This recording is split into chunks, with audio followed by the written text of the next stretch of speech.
नमस्कार मित्रों, हमारी सीरीज चल रही है एपिसोड नंबर 14 की, जैसे हम बात कर रहे हैं भृगु संहिता की। भृगु संहिता के अंतर्गत आज हम बात करने जा रहे हैं मकर लग्न के चतुर्थ भाव में यदि सूर्य स्थित हो तो उसके क्या फलादेश होंगे।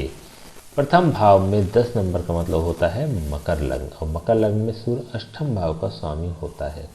अष्टम भाव का स्वामी होकर जब ये अपने भाव से नवम भाव, यहाँ से गिनती शुरू करेंगे तो 1 2 3 4 5 6 7 8 और 9 अपने भाव से नवम भाव और कुंडली के चतुर्थ भाव में स्थित होता है।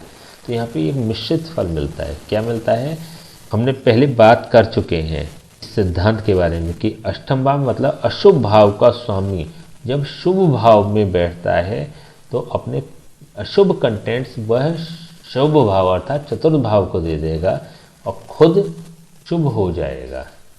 तो ऐसी स्थिति में सूर्य शुभ होकर अपने मित्र मंगल की राशि में बैठकर, मेष राशि में बैठकर उच्च का हो रहा है। यहाँ पर सूर्य शुभ है। ये जो 4th हाउस है ना, इसको यह नेगेटिव कर देता है, इसमें परेशानी उत्पन्न करने वाला बन जाता है। तो व्यक्ति देखिए सूर्य के क्या कंटेंट्स हैं। मान सम्मान प्रतिष्ठा का कारक है, प्रभाव का कारक है, प्रदर्शन का कारक है। इनसे संबंधित व्यक्ति को या फिर सूर्य से संबंधित अन्य गुणों की भी अगर बात करें तो पहले हम बात कर चुके हैं, 1 घंटे का हमारा वीडियो था सूर्य पर, उसमें हमने विस्तार से चर्चा करी। सूर्य से संबंधित और भी जो भी कंटेंट्स हैं उससे संबंधित व्यक्ति को पॉजिटिव फल मिलेंगे, लेकिन व्यक्ति का जो सुख भाव है वो पूर्ण रूप से नष्ट हो रहा है। यहाँ पर यह हृदय स्थान भी है, तो व्यक्ति को हार्ट अटैक की संभावना दिखा रहा है, हाई ब्लड प्रेशर की संभावना दिखा रहा है, वाहन सुख में कमी कर रहा है, मकान सुख में कमी कर रहा है या घर के सुख में कमी कर रहा है, माता के सुख में भी कमी कर रहा है। तो बहुत सारी चीज़ों में ये नेगेटिव है। मूल रूप से जो सुख सुविधाओं वाली जो पार्ट है उसके अकॉर्डिंग अगर देखें तो यह नेगेटिव फल प्रदान करने वाला होगा, लेकिन मान प्रतिष्ठा सम्मान को बढ़ाने वाला होता है। विशेष रूप से जब सूर्य की महादशा आती है या अंतर्दशा आती है तो फाइनेंशियली प्रॉफिट कराता है, लेकिन पारिवारिक परेशानी उत्पन्न करेगा। सूर्य की यहाँ से सीधी दृष्टि दशम भाव पर है। दशम भाव होता है कर्म क्षेत्र, प्रोफेशन का।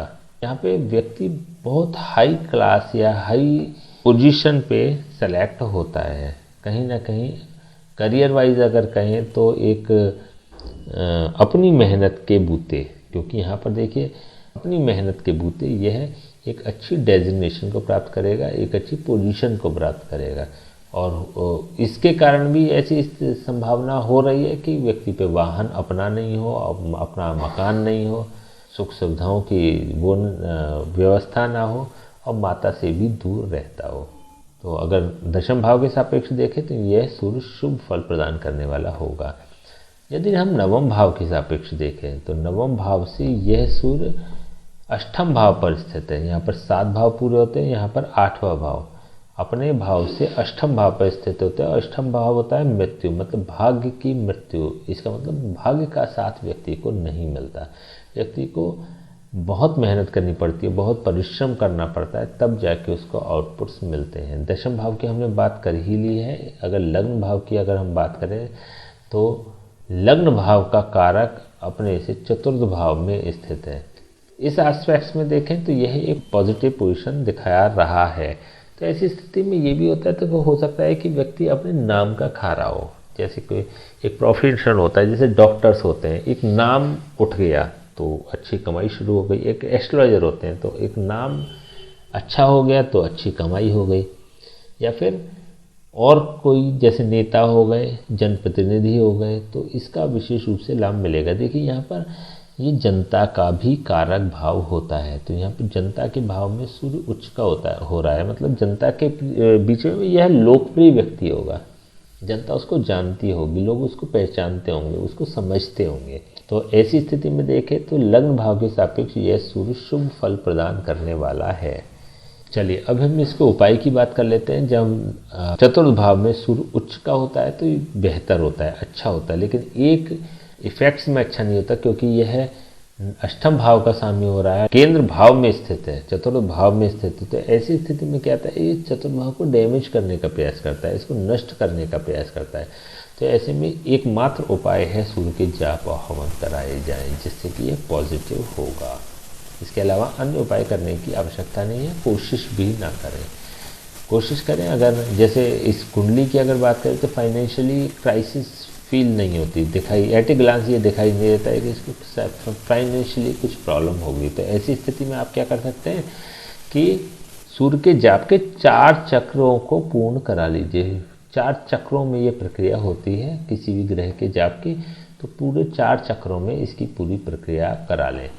2-2, 3-3 महीने के अंतर से आप करा सकते हैं। तो अगर ऐसा करा पाते हैं तो यह सूर्य जब पॉजिटिव हो जाता है तो ये बड़े रिजल्ट्स देने वाला भी हो जाता है, क्योंकि एक बड़ा पॉपुलर व्यक्ति भी जल्दी बना देता है, संघर्षों को कम करा देता है। इसके लिए एकमात्र उपाय है, तो इसको आप फॉलो और जीवन को बेहतर करें। ठीक है, तो आज हमने बात करी मकर लग्न के चतुर्थ भाव में सूर्य स्थित हो तो उसके क्या फलादेश होंगे। नेक्स्ट वीडियो हम बात करेंगे मकर लग्न के पंचम भाव में यदि सूर्य स्थित हो तो उसके क्या फलादेश होंगे। तब तक के लिए हमें आज्ञा दीजिए। नमस्कार।